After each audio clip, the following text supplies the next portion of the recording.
Hello students, welcome to Royal Palace PU College Jamkhandi online classes. Today we'll start a new chapter of PUC second year, that is chapter number 15, named as Biodiversity and Conservation. This is the third chapter of the unit called as Ecology. Right? So be with me, stay connected and try to visualize and understand each and every video as good and as much as possible. So let's get started. As far as the theory examinations are concerned, some of the questions might come for 5 marks, 3 marks. And as far as the competitive examinations are concerned, the questions related to basic examples might have been asked for many a times. What are those basic examples? I'll let you know in the course of the study of this particular chapter. Right? So, welcome to this chapter. We'll study each and every line of NCERT relating to this chapter. So, dear students, welcome back once again. Let's get started. So, as with respect to so many of my videos relating to different chapters, I made a tendency of teaching the chapter on dividing the chapter into different sections. You can see here also, I have divided this particular chapter into 9 different sections, wherein which it starts from the introduction to biodiversity and it keeps on going till the end where it reaches conventions on biodiversity. So these 9 different videos relating to this chapter will cover you the utmost explanation relating to this. So today we'll be studying the first topic of this particular chapter, and that is introduction to biodiversity.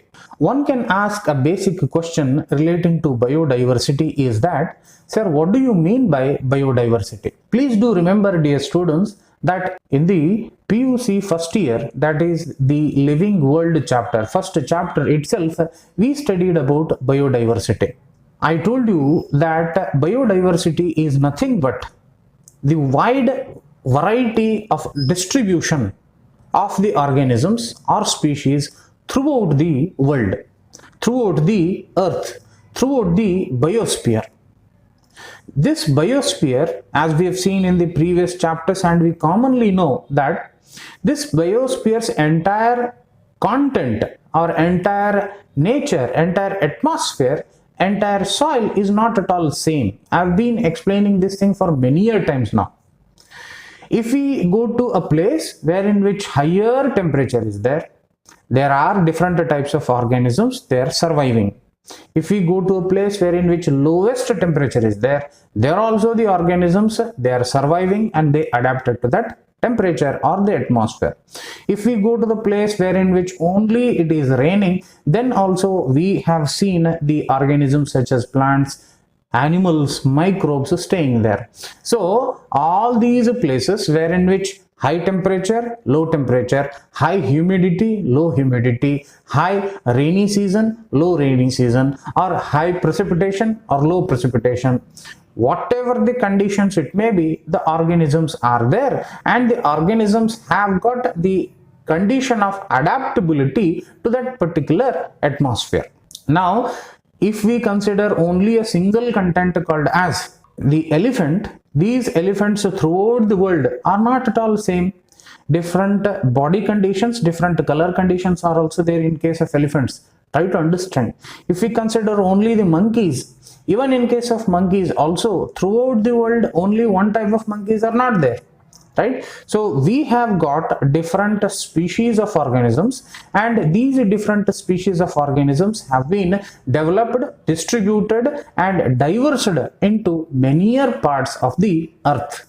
And if we see that particular condition of sustaining life, that particular explanation is called as biodiversity. Now, when we start studying this particular chapter from the NCERT, they have got some sentences. What are those sentences? Consider an alien species from different planet or another planet. enters into planet Earth, first basic thing about that alien is that it gets confused, it gets wondered, it gets bewildered, it gets surprised by seeing the utmost beauty of our nature, by seeing the wide variety of species which are present in our nature, by seeing how actually these organisms are diverse and distributed throughout this entire planet Earth. They'll get completely disturbed from their mind, they'll get completely astonished from their mind, they'll completely get surprised from their mind, because it will be a wondering thing to know that in our planet Earth we have got around more than 20,000 species of ants, 3 lakh species of beetles, 28,000 species of fishes, and nearly 20,000 species of orchids. I repeat, more than 20,000 species of ants we have. We've seen only 1 or 2, right? But still, from the researches, it's been considered that more than 20,000 species of ants, it's not a joke. 3 lakh species of beetles, we have seen only 1 or 2 in this case also. And 28,000 species of fishes. It's quite impossible to imagine that we have got this much diversity in our nature. And if you go to water, once again 20,000 different species of orchids are there, means it is just a beginning of explanation of this chapter. After entering into this chapter, you will be bewildered once again, wondered once again to see how beautiful and how diverse our nature is. Now coming to this slide wherein which it says that biodiversity in the bracket heterogeneity. Sir, what is the meaning of heterogeneity? Heterogeneity means presence of different types of genes present only in one type of species. I'm saying, consider that a human being, and that human being is produced, manufactured, created, got birth from their parents. Their parents such as father and mother. The father has got a set of genes, and all those genes perform specific function in his body, and they are specific to his body. The mother has got set of functions, and that functions are completely under the control of those genes. They are specific to her body. Due to the amalgamation of these two individuals during the sexual intercourse, that human being now got the birth. In the birth or in the body of that particular human being, once again we see tremendous amounts of genes which were resulted from the father and from the mother. Once again, in the baby human also we see different set of genes, and these genes also function differently, and these are specific to that particular individual only. Just by considering only 3 individuals wherein which father, mother and son are got these kind of explanations, wherein which I say that though they are human beings, their number of genes, functionality of genes, structure of genes are different. I'm just saying in the entire world also, whatever the species are present in our nature, all those species have got different genes and different functionalities, etc., etc. This is called as heterogeneity. Try to understand, students.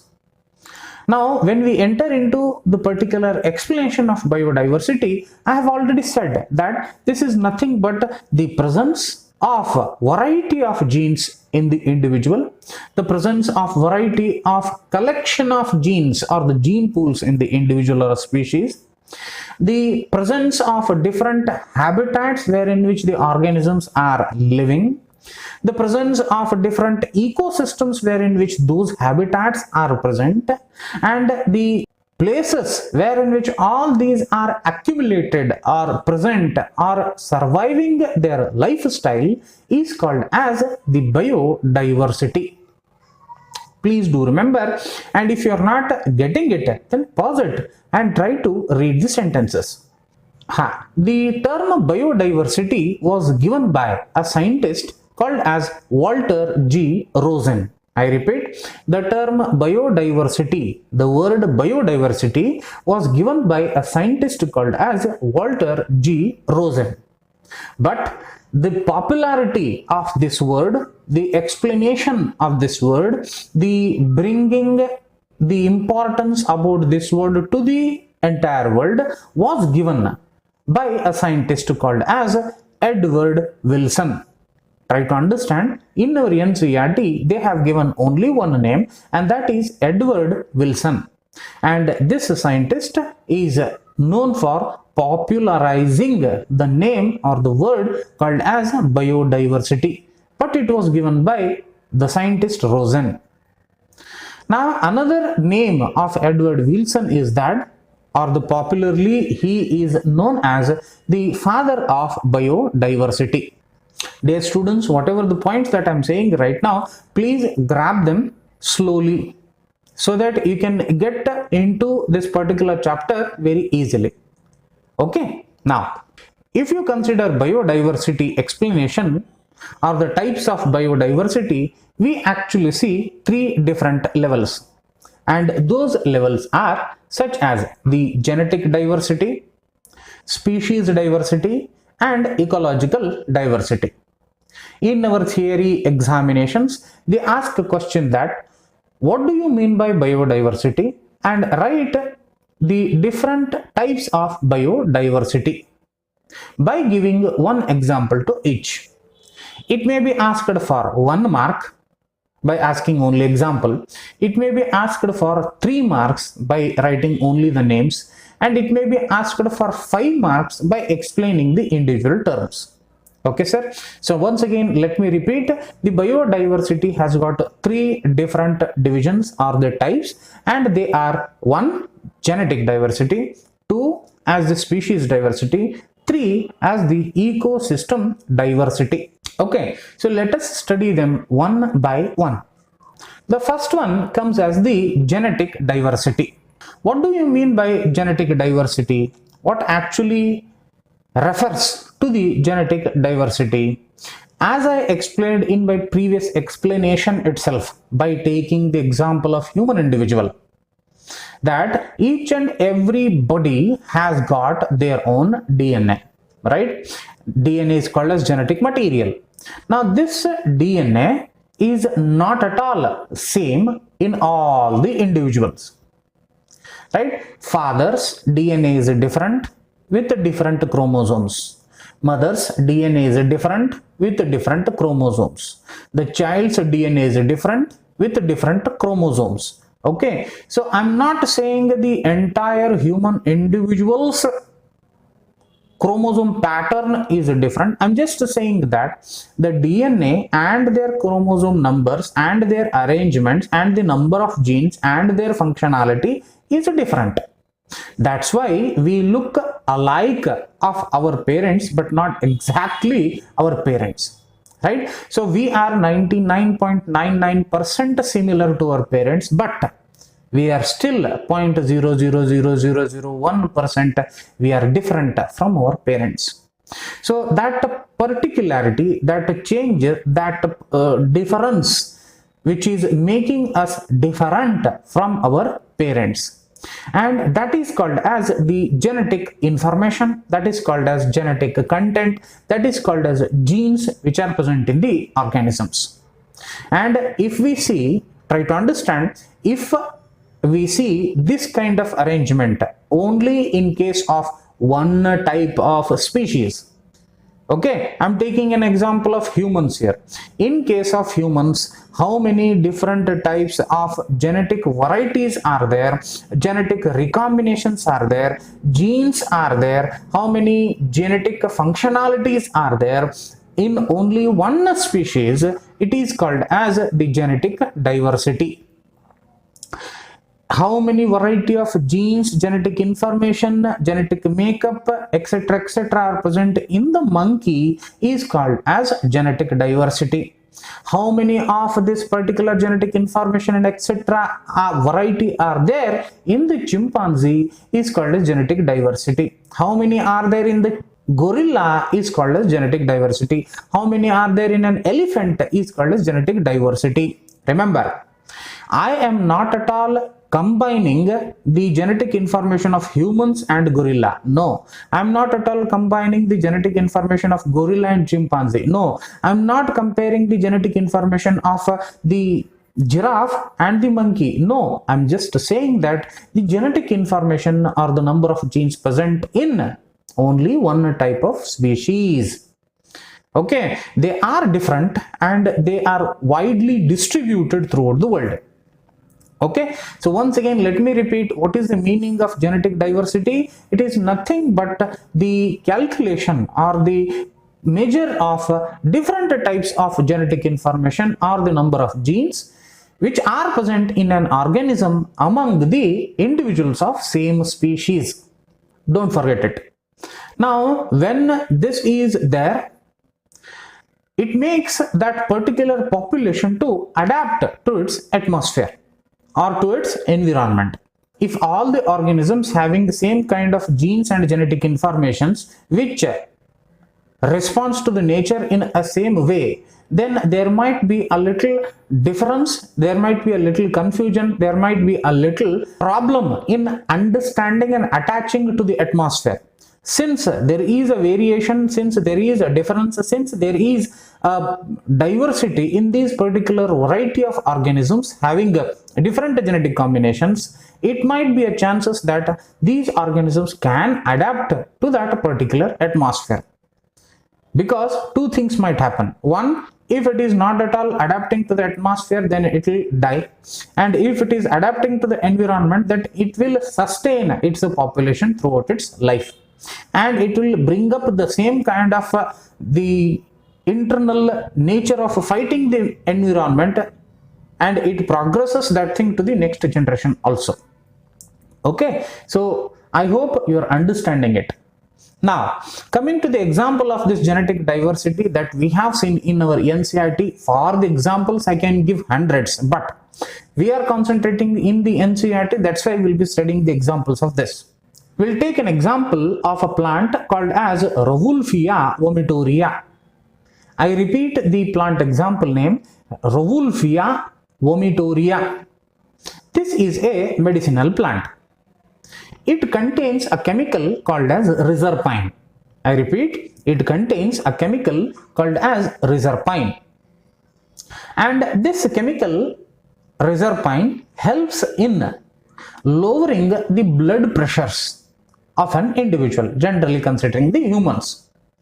In case of lowering the blood pressure, it is helpful. As I was telling you, this is a medicinal plant called as Rauwolfia vomitoria, and this medicinal plant contains a chemical called as reserpine. This reserpine helps in the patients suffering from high blood pressure. It helps in the lowering of high blood pressure and maintaining that particular human individual by reducing the high blood pressure and making him safe by the strokes or heart attack. This medicinal plant is seen in the different places of Himalayan ranges. Now, when the scientists started taking the Rauwolfia vomitoria plant of the same plant, but of in that particular areas, when they started searching, and from those plants when they took this particular reserpine, different Rauwolfia vomitorias given different concentration and potency of this particular chemical. Some plants they gave high amount of reserpine and some plants gave less amount of reserpine. Okay, as I told you in the beginning itself, that the genetic diversity which is present in the individuals of same species. Okay, I'm just saying that the plant itself, all those plants are not at all giving the same amount of reserpine chemical. Same species, Rauwolfia vomitoria, but different plants or different individuals giving different concentrations of reserpine. Okay, don't forget this particular example. Now, this is the photo of the Rauwolfia omitoria. All these different plants having the concentration of reserpine.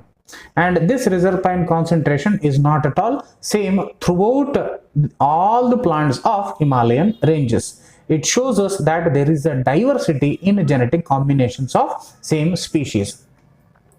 Along with that, I can give you another example that in the India itself, we can see around 50,000 varieties of rice. It's actually astonishing to observe, but yes, it is true that in India itself we can see different varieties, somewhere around 50,000 varieties of this rice. And in India itself we can see minimum around 1,000 different species only of mango. Only of mango. The photos that you are observing right now, these are the products of India only. These are grown only in India only. But then also we can see that there are varieties of mango species. This is called as genetic diversity, dear students. Okay, so I hope your understanding this particular topic will continue it. Now the next thing or the next topic is the second type of diversity called as species diversity. Sir, what is the meaning of species diversity? Once again, it is nothing but the calculation or the measure of different varieties of species and their distribution in a particular region or an area. Okay, different species I'm saying. I'm not saying only one type of species, because in the previous explanation we studied the differences in only one type of species. Here I'm telling that consider an area, and in that area we don't see only one type of the species, will be seeing variety of species. Like take an example of a grasshopper, that is one species. Dependent on the grasshopper we see a frog, that is also another species. From the frog we see another species called as the snake. From the snake we see another species called as owl or the eagle or the hawk, etc., etc. So this is called as the presence of wide variety of species, underline species, which are present in that particular area.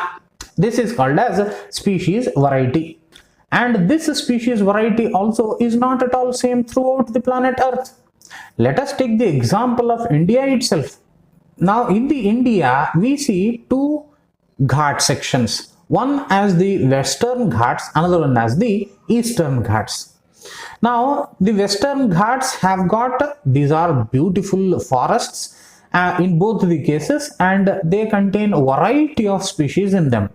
But if we consider the Western Ghats with the Eastern Ghats, the Westerns have got the highest number of amphibians in them. These have the adaptability to survive even on land and in water also. Now, if we consider the concentration of amphibians in the Western Ghats with respect to Eastern Ghats, the Western Ghats have got highest number of amphibians. Do not forget it. This is the photo of that particular example called as Western Ghats and the Eastern Ghats.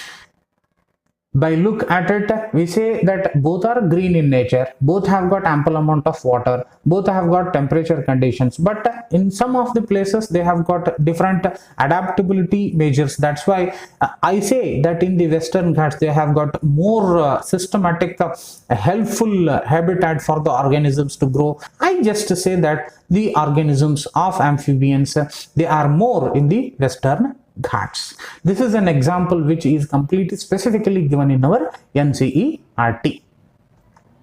Now the last one called as ecological diversity, and this diversity is also called as ecosystem diversity also. This is important as comparing to genetic and species diversity, because ecological includes ecosystem, and in the ecosystem itself all these wide variety of species and genetic diversities can be seen. If we see only wide variety distribution of only genes, then we'll consider genetic. If we see different types of species in an area, then we see species diversity. But all these are present in ecosystem only, right? We have got different ecosystems in our planet Earth.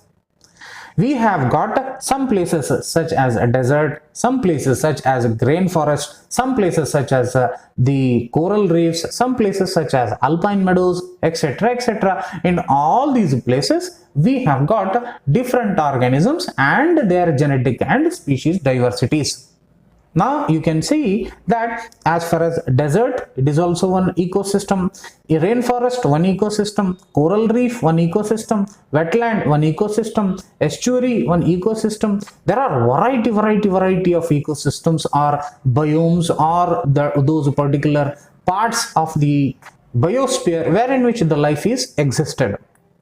And if we consider this, the presence of these wide variety of ecosystems, the India has got highest or greater amounts of these because it is having wide variety of these many types of diversities in them.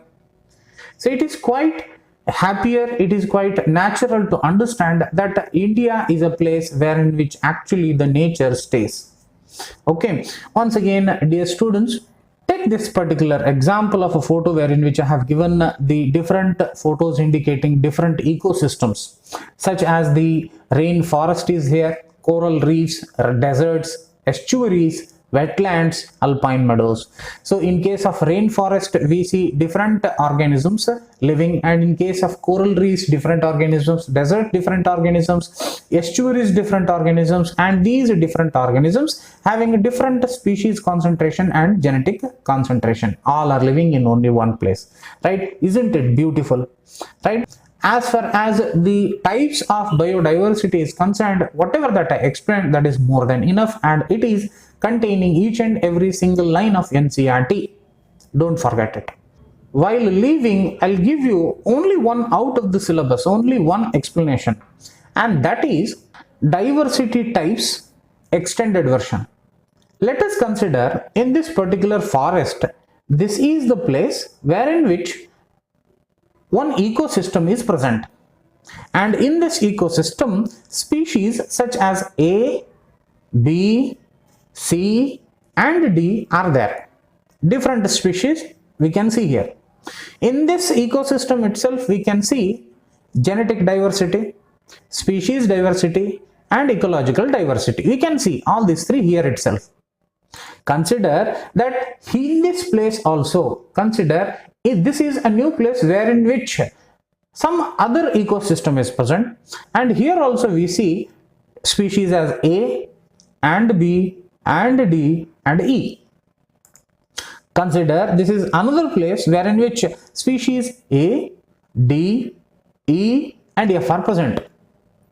Now particularity of that only one area wherein which different species are present with their own species richness.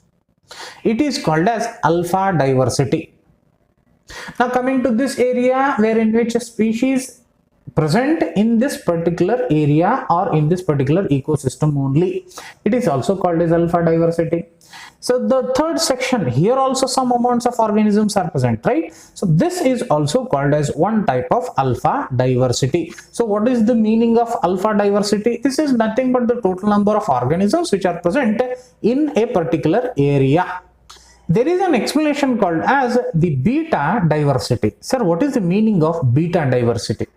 Beta diversity is nothing but the ratio between two alpha diversities.